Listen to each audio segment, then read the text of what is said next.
you caught my attention recently because you did something called a dopamine detox. So let's start there. What the hell is a dopamine detox and why did you do it? Yeah, sure. It's called a dopamine detox or a dopamine fast. And the basic premise is you need to reset your dopamine system, or you attempt to improve your dopamine system by fasting, by staying away from all sorts of things. I noticed this year, maybe midway through this year, that it's hard to explain. It's hard to express all these things, but it was like I had the energy, but I didn't have the bother almost. Like I would find some free time. I'd have done this, I'd have done that. Maybe it was a bit of a grind. Maybe it was a better day than others. Maybe it was a tougher day. And then you get that free time. It's like, okay, what should I do now? And I look at a book and I say, no way. I do not feel like reading a book. And I look I know what you mean. I've got a pile of them downstairs. You're like, oh, no, that's the last thing I feel like doing. Yeah, exactly. So it's kind of this tricky place between motivation and like the desire to effort almost. Now, look, I'm not a scientist. I better say that straight away. But I did a little bit of research on dopamine because I thought this might be a potential answer to, I guess, the friction or the resistance that I was feeling. Okay. And yeah, I did a bit of research and I thought maybe this is for me, and I came across dopamine fasting. So I've written everything down. Perhaps I'll start with what are some of the causes for declining dopamine or a burnt out dopamine system, right? So of course, as you can imagine, recreational drugs, alcohol, cigarettes are very damaging to dopamine. Stress, poor sleep, junk food, not enough exercise, not enough sun, excessive screen time, all that blue light, excessive music even, and combinations of these things makes them even worse. So you can imagine I was there with a soda in my hand, intense video game blasting with the music going. Day after day, it ground me down, and I didn't really realize what it was. So I went ahead and I took a plunge and I tried a dopamine fast. I had tried before. I couldn't even do 24 hours. Wow. So previously I had locked up my laptop. I locked up the TV remote. I locked up my phone. Literally with like a key, you threw it everything away. I could. Well, I just put it in the luggage. I just put it in some luggage and zipped it up. And I said I'm not allowed to touch that. But even with doing all the house chores and I had activities, I had things to think about, things to write, I had stuff to do. It was still pretty crazy difficult. Like I can't quite express what it's like. Like an addiction. I suppose it is, right? If you keep pumping up your dopamine, then your brain becomes addicted to that. Yeah, so that was a fail. And I thought, I'm going to try this a bit more seriously. Mm-hmm.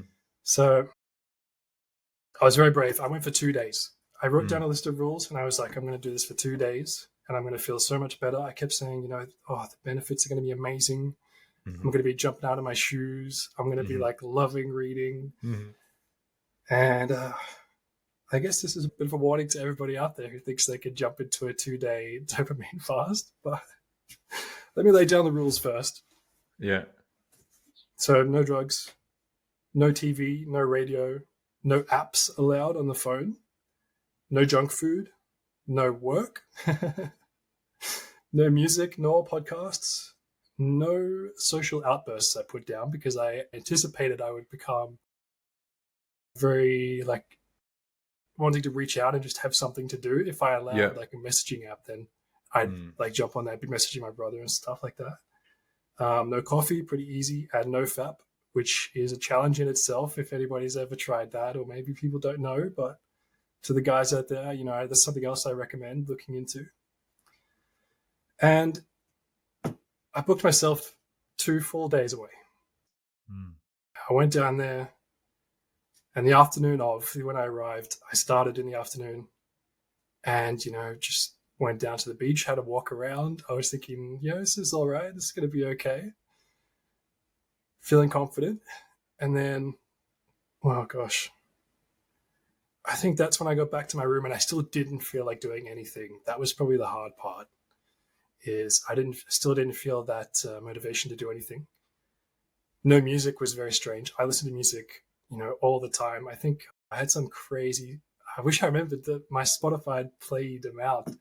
It was like 80,000 minutes in the year or something. The Spotify Wrapped. Yeah, I know the kind of the year end, your top listen to or whatever, but I've never looked at the amount. Yes. Wow. Okay. So I think it was something crazy. Can't recall exactly. Maybe 80,000 is a bit short. But making dinner, just silence, just traffic noise out the window. So that was a bit weird on the first night, and I'm thinking, this is going to be tough, but I'm going to force myself through it. I know it's going to be difficult, but I think on the other side, it's going to be worth it. And I checked the time. After all this, I checked the time, and it was like 4:30, 5 o'clock.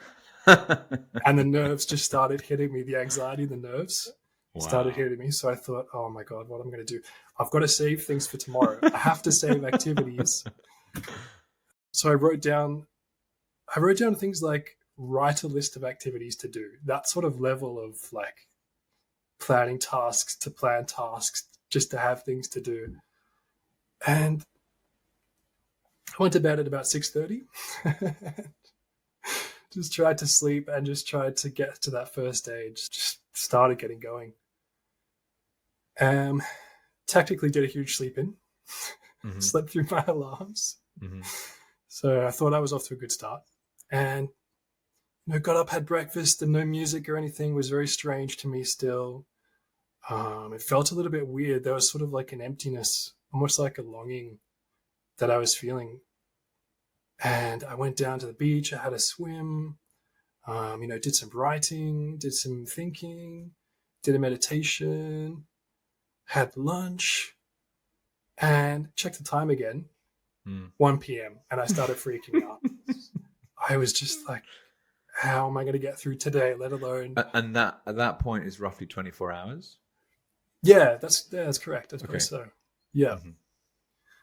So then, I started getting these attacks in that afternoon. I was just like, wow, trying to find the motivation to like, plan stuff, write stuff, meditate, and read this book.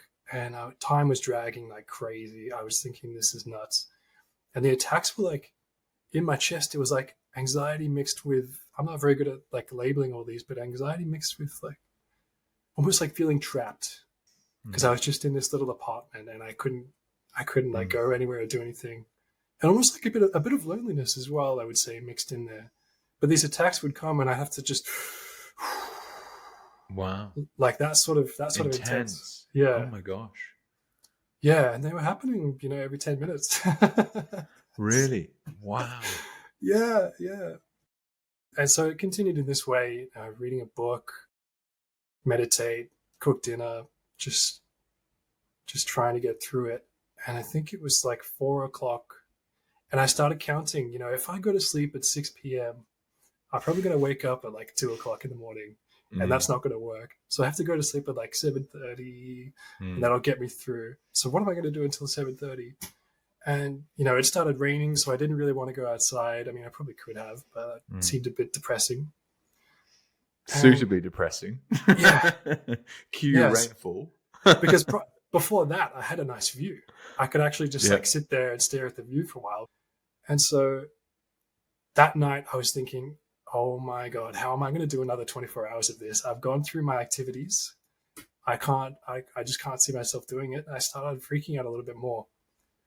And honestly, that's what I bitched out. That's when I said, one day is a good start. I'll be proud of myself if I could do one full day. And I changed my reservation on the Airbnb, and I plan to get out of there at 8:30 in the morning. Yeah, you were done. And I mean, it's funny because once you cave in like that and you say, no, I'm getting out of here at 8:30 in the morning, it changes your internal mindset. Everything sort of shifts a little bit. It becomes a lot easier. But in the same way, I felt like, oh, maybe I could. Maybe if I really, really tried and I sucked it up, maybe I could, but I'd already made the plans to bounce. Because you presumably had to get your Airbnb app up on your phone to change the reservation, at which point you've broken your rule. Right. Yeah. That's Okay. yeah, I forgot to mention that. Sorry. So out there by myself for safety reasons, I thought I'm not just going to turn my phone off, right? Mm. So I kept a messaging app and I kept the Airbnb app just in case they were like, "There's a fire, get out," Yep. or something. Yep. Yeah. And the phone app on my phone were the only ones that were allowed through the screen time. On if you're an Apple user, you set up screen time on your phone and you say these are the apps that are allowed through the screen time, and everything else is locked down. So I wouldn't say that failed me with the dopamine detox. I would say that was just No, that was a part of the necessary part. parameters. Excuse me, I Yeah, didn't understand yeah. that. No, I should have mentioned it. Pat, if I may, and is there anything else you'd like to add to that in terms of the experience? Let me check my notes because I wrote everything down the day after, thinking we would discuss it. Mm. And Well, it was something that I was very interested to learn about. I mean, I've never tried it myself, so. And this is what I also love is primary research. Like, what have you actually done? And teach me about it. Sorry, yes. well, Was there anything else you'd like to add to that? I guess I come with a warning. You know, it sounds so simple. It sounds really easy. It sounds like that seems like a really good thing to do. I'm going to try that. It is harder than it seems. I mean, I think I have a fair bit of discipline. I'm not the most disciplined person ever, but I can sit through a cold shower. I can stare at a wall for I don't know how long. But this was really trying me. Interesting. Okay, and so Pat, what is dopamine? It's the neurotransmitter that not only helps you sort of track time and have like this perception of time. It's also like a motivator. I mean, I'm kind of speaking out of school here, but it's to do with drive and motivation. When you are disciplined and you achieve something, it's released. And it's kind of like a reward chemical in that way. Mm-hmm. But yeah, I'm not. People will have to do their own research. How's it become something that you were interested in? So how did I sort of come across it? Yeah, I can't really remember. It was years and years ago. I'm a generalist, which is really bad. I'm going to say that as well. I mean, people tell me it's bad. I know it's bad, but I am. I like learning from all sorts of Be who you are, mate. Be who you are. I soak in all this knowledge. So dopamine, I don't know. I came across it years ago. You pick up bits here and there. Okay. So what came to mind for me when you were telling that story is some examples that have cropped up in my life as well. And again, I'm not down the dopamine rabbit hole. I've never tried a dopamine detox like you explained, but I Give it a go. I've fasted with no food, for example. So I've How done long a did you go for? 48-hour fast. So just water for that period. Yeah. That was a fascinating experience. Day one, much, much harder than day two. And I've heard of some fantastic stories of people doing water fasts for up to like 5, 6, 7 days in relation to cancer and other type of disease that they're trying to use holistic approaches to manage. And I had a chiropractor once who was teaching me about the fight or flight response in humans. And essentially, the average human today has so many trigger points in any one 24-hour period that we're just completely drowning in fight or flight.